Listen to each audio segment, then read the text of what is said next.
This episode of Soldier Knows Best is brought to you by Audible. Hey, what's up guys, Soldier Knows Best here with another What's in My Dock video. I'm about to show you some of my favorite applications I'm currently running right now. And the first application I'm going to show you is one that's been very popular on the iOS platform. This is called Nova 2. And this came out for the iPhone about 2 years ago. This is the sequel to one of the best games, one of the best first-person shooting games I ever played on a cell phone. And I call it kind of the Halo of iOS. But now it's available in the Mac App Store, so you can play this on your Mac here. So I'm going to try to give you a good little demonstration of it as this guy keeps flying around. And I'm going to end that. Oh, nope, I failed. Let's try to freeze him. Just like a... Oh, I can... What the hell? Come here. There you go. Freeze him. Alright, so you can right-click on the mouse and freeze the person there as I kept failing at that attempt to do that. But anyway, the game is, again, not going to be not going to be like Crysis graphics and all that stuff and Crysis gameplay. It's a very cheap game. As far as the price is concerned, but you will have some fun with it. I think, again, for first-person shooters on the Mac, you're kind of limited to them. And let me freeze that guy there. And it may be a melee, but I can't remember.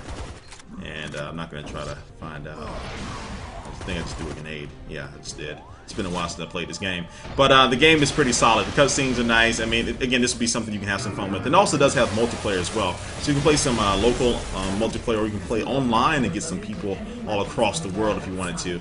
And I'm going to try to take down this robot with this tracking missile thingy here. There we go. Anyway, this game is called Nova 2. I just decided to show it to you guys. One of my favorite games on the iPhone. It's now available in the Mac App Store, so go ahead and check it out if you want a first-person shooter to go ahead and play. Now, the next application I'm about to show you is called Clip Wrap. And this is something that a lot of people may not need to use, but if you ever work with any type of video editing or you work a lot with the AVC HD file format, you know that a lot of applications don't play that .mts file that you get from those type of videos. So you need to actually convert them over. So this is a really good application that converts them over very, very fast. And so I'll show you what I mean here. So I'm going to add a file here. So I'm going to go down here to these files right here. And these are video that I took on my Sony camera here that shoots in the AVC HD file format. And but I can't play the Mac. I can't do preview, anything like that with them. So I'm going to convert them over to get them over to H.264 and make a .mov file out of them. So anyway, I just add that into the application and hit convert, not set mark, but hit convert. You can see here it's converted them very, very fast. And this file itself, I think, is about 150 megs. So it's not entirely too small of a file, but it also is not a huge file. But you can see in just 9 seconds, and I've had it perform even faster than that, it's converted the file over. Now I can go ahead and open that file up as I open up Finder. And there is the file right there. And I can hit the preview. I can add this to iMovie, add this to ScreenFlow, add it to basically any application because most applications do work with H.264. The next application I'm going to show you is called Motion FX. And this one is for the kids. This is like photo booth on drugs or something like that. So this application allows you to do crazy effects with your hands. You can have it track your hands and have all these little different explosions or whatever coming out the screen. Also too, you can have it track the mouse in this kind of a like a painting mode. You can paint with the mouse with the effects. Also you can have it follow your eyes as well. So it tracks your face and follows your eyes and have those things coming out. And so you can you can take a snapshot to take a picture of you doing these crazy kooky things and post them wherever you want to post them. Probably not that many places if you're an adult, but also you can hide the video button on or off. So this is just a quick little fun. I say the kid inside of me, I have fun playing around with this probably for like 3 minutes or so, but it's free. Check it out if you want to. That is called Motion FX. The next thing I'm going to show you today, if you probably noticed at my dock itself, you don't really see my dock, do you? You just see the applications themselves. So I achieved this by using this application called Mirage.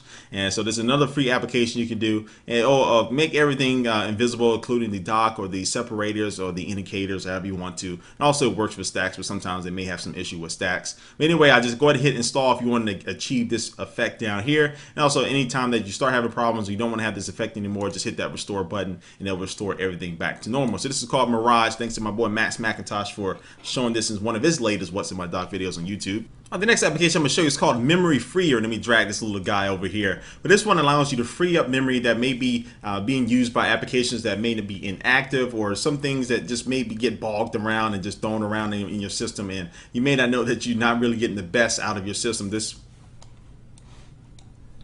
next application I'm about to show you is called Memory Freer. Let me just drag this little guy over here from my other screen. And this little application allows you to get the best performance. Well, not totally. I mean, it just allows you to boost your performance up a little bit by freeing up some of the memory that may be tied up somewhere else, or maybe inactive somewhere, or may just get lost in the sauce. So it's a $1 application, and it shows you how much memory you have that's free, how many is wired, how much is active, how much is inactive, and how much has been used. I hit this free memory button, okay, and we'll see how much I get back by using this. Free the memory, baby. Free the memory. Boom, there we go. So we just freed almost a gigabyte of memory. So that's nice. That's good. Almost a gig of memory that's freed. So this is how useful this application can be. Just if you ever notice any slowdown, this may be something good for you guys. All right, guys, so that's the last application I'm going to show you today. But before we head out of here, it's going to take one last look at our sponsor for this video, and that is Audible. And just me personally, I'm not really a book person. I'll just tell you that up front. But I don't mind listening to books when I'm working out or when I'm driving down the road. And Audible is a really good way to do that. They have over 75,000 titles to choose from every genre, from thrillers to comedies. You'll find something that you'll like. And you can listen to these things on iPods, your MP3 player, basically anything that can play music. You can more than likely listen to this audiobook on. And so you can pick one up for absolutely free. We're just going to try this out to see if it's actually worth it. You go to audiblepodcast.com/soldier and you get a free audiobook to try out. And if you don't want to do anything after that, fine, you still keep the book. That's the cool thing about it. So go to audiblepodcast.com/soldier for that. All right, guys, again, thanks for watching this video. Please leave a comment down below of what you think about these applications. And also, too, if you have any suggestions for apps that you may want to see me cover in the future. Again, thanks for watching, guys, and I will catch you later. Peace.